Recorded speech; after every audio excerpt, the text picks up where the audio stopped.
Wealth Builders, welcome to another real estate drive-by educational video brought to you by the Mills Funding Group LLC, an apartment acquisition and asset management company. I'm your host, Nick Billions, your private money surgeon, and today we're talking about the breakdown of a PPM, or private placement memorandum.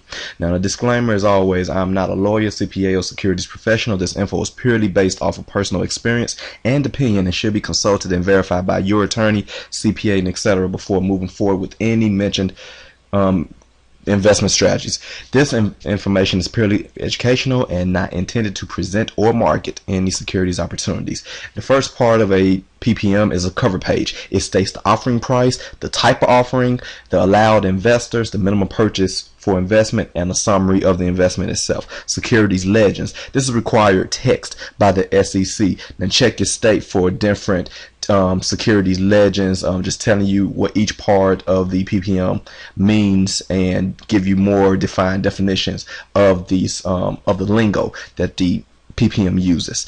Qualification standards tells you that if you are an accredited investor, unaccredited, and or sophisticated. Summary: what investors will get, what to expect, and what the company is all about. You have risk factors. These are risks involved with securities, company, management, industry, etc. Pretty much this is a section that'll tell the investor that you can lose all of your money if you're not careful. The use of proceeds, how and where investors' money will be spent, the percentage of the usage, the commissions and due diligence fees that will be distributed, and the time that it will be distributed. The dilution, it explains how the internal and external circumstances will and or could affect your security that you're investing into. The company, this tells what your company does, a brief business plan, its management, employees, their duties, and etc. The management of the company, this is the officers, directors, their experience, their compensation, and what they could expect to get. The tax and legal side, these are tax concerns investors may expect.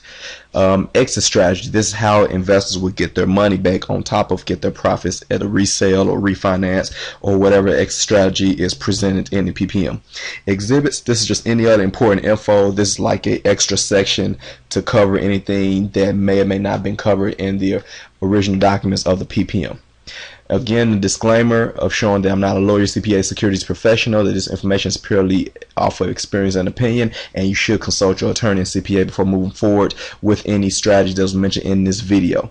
Okay, that's all. Like I said, a drive-by real estate educational video brought to you again by the Mills Funding Group LLC, an apartment acquisition and asset management company. I'm your host, Nick Billions, your private money surgeon. And for more of what we do and what we offer, you can go to our homepage at privatemoney.vanitcompanies.com. Like our Facebook page at facebook.com/private money savior, and our YouTube channel. Subscribe to it at youtube.com/Mills Funding Group. Thanks again. We'll talk to you soon.